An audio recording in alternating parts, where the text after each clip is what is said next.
Veamos el problema 7.17 de Wagner. Se menciona que los cilindros coaxiales, siempre la figura del capítulo 6, existe una diferencia potencial entre ellos. Y nos piden encontrar la magnitud de la fuerza por unidad de longitud de área sobre la superficie del cilindro conductor, cuál es la dirección, y cuál es la fuerza total por unidad de longitud que actúa sobre él. Si bien es cierto, en el video anterior llegamos a estos resultados, se mencionó, ¿no?, que la idea de las expresiones se puede extender a cualquier tipo de capacitor, pero que esas fórmulas en realidad solo funcionan para el capacitor de placas paralelas.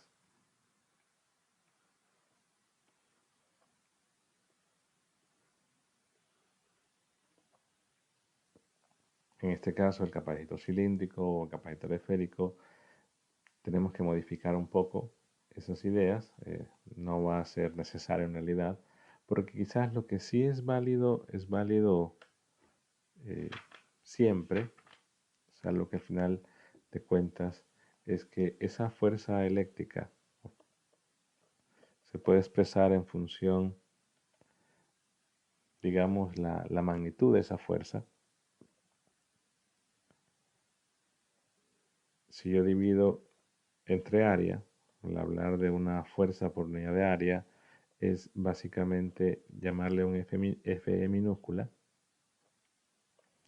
Y ese Fe minúscula es la densidad de energía.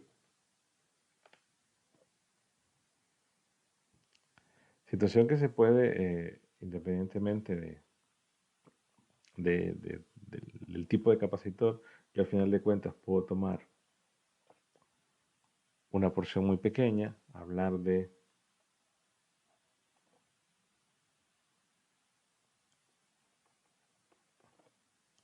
el Fe entre el área, aunque el área sea muy pequeña, independientemente de eso, es la densidad de energía.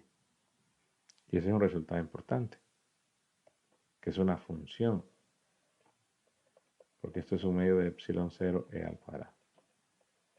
De manera que si es una función variable, yo puedo considerar que el Fe, independientemente de la expresión que aquí sería para el caso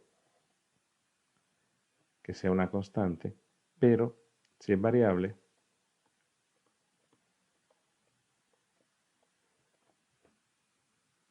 podemos definir un Fe vector como la densidad de energía U minúscula, vector normal.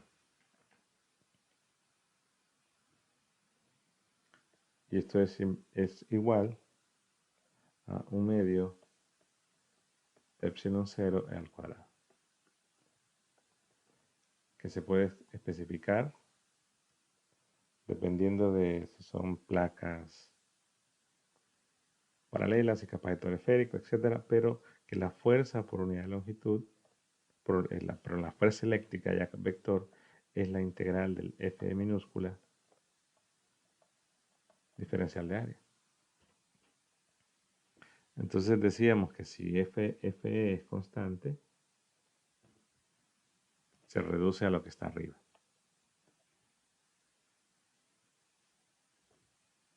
Claro, implicaría que es un campo eléctrico constante, situación que se da en el capacitor de placas paralelas.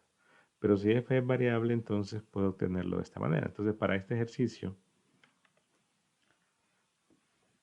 dado que el campo eléctrico se calculó en un problema anterior, sobre la superficie del cilindro, podemos dar así, el campo sobre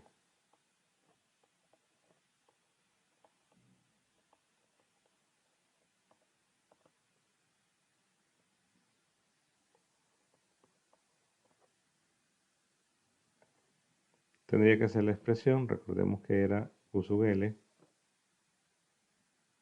sobre 2pi epsilon 0 rho. Si bien es cierto, es discontinuo, ¿no? Porque afuera del conductor era la expresión Q sub L sobre 2pi epsilon 0 rho, pero dentro era 0. Entonces nos interesa esta de acá.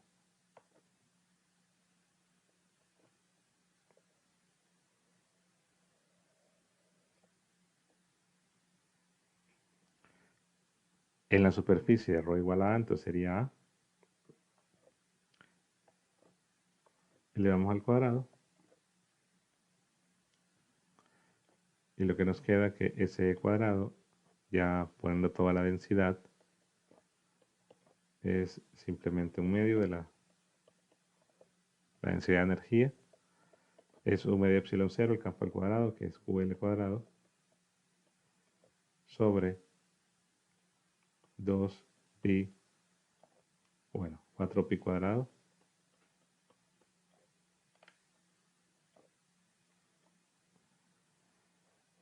epsilon 0 cuadrado al cuadrado. Pero claro, la expresión, como el problema habla que hay una diferencia de potencial, entonces la carga se debe expresar en términos de la diferencia potencial.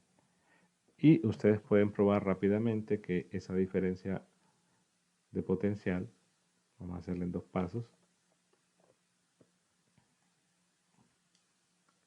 la diferencia potencial es igual a la integral del campo. Recordemos que la diferencia potencial entre los conductores es QL 2pi epsilon 0 rho diferencial de rho, es decir, que la diferencia potencial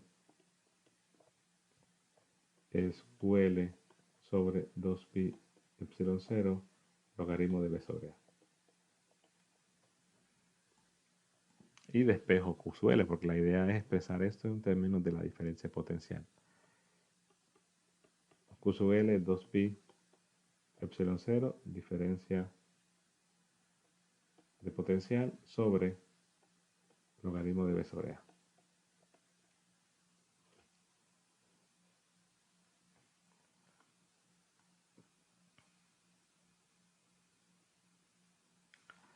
O sea que la densidad de energía, U minúscula,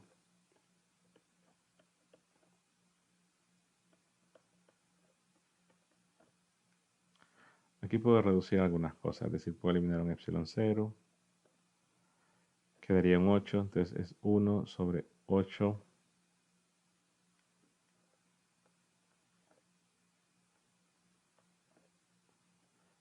pi cuadrado epsilon 0 al cuadrado. El QL que es 2pi epsilon 0, diferencia potencial, sobre logaritmo B sobre A al cuadrado. Entonces vemos que como estamos evaluando en la superficie ρ igual a A, esto es una constante. Y esa densidad de energía, recordemos que esto es la fuerza por unidad de área, el epsilon 0 lo puedo escribir, el pi se va, quedaría un 2, 4, entonces queda un medio, lo puedo escribir como diferencia potencial al cuadrado sobre 2 al cuadrado logaritmo de b sobre a al cuadrado, es decir, ponerlo así, un medio de todo esto elevado al cuadrado, diferencia potencial sobre a logaritmo de b sobre a al cuadrado.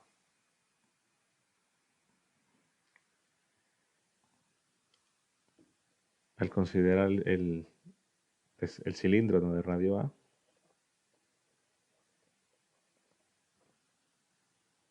sabemos que esa fuerza es de tracción por el otro conductor, entonces es una fuerza que va en ρ, de forma que la fuerza por unidad de área, vector, es el resultado anterior o el resultado de arriba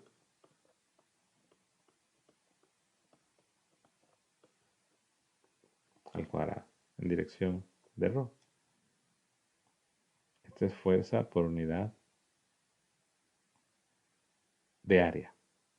Si quiero la fuerza por unidad de longitud, es decir, la fuerza total, sería la integral, ¿no? en toda la superficie de FE, diferencial de área, pero la situación es que el diferencial de área, es decir, como estamos en cilíndricas, es el que va en ρ, y eso es A de phi de dz, pero que es una integral que en z va de menos infinito a infinito, porque estamos considerando cilindros infinitos. Entonces, si ya estamos hablando de una fuerza por unidad de longitud, es simplemente dividir entre la longitud. O decir, integro de 0 a L dividido entre L, o dicho más, de forma más simple, no hago la integral de la longitud. Entonces es fuerza por unidad de longitud. Pero como esta es un vector que va en dirección de ρ, cuando integre phi, recordemos que pasamos ρ a coseno de phi en x más seno de phi en y, entonces al integrar phi, eso va a ser.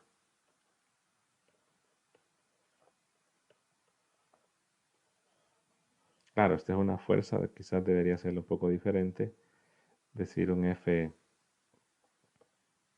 sub L, ¿no? Por unidad de longitud.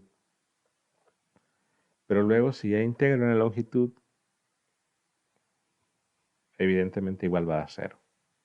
Podría ser un caso diferente donde al integrar la longitud me da un valor finito. Cuando ya integro la variable z, es decir, integro phi, me da un valor finito. Cuando integro z se me va al infinito.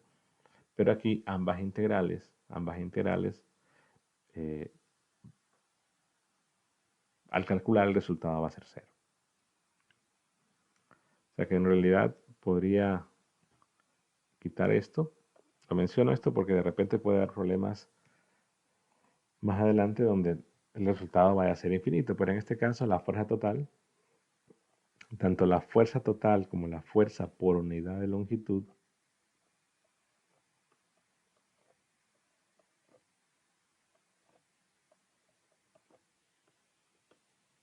van a ser igual a 0.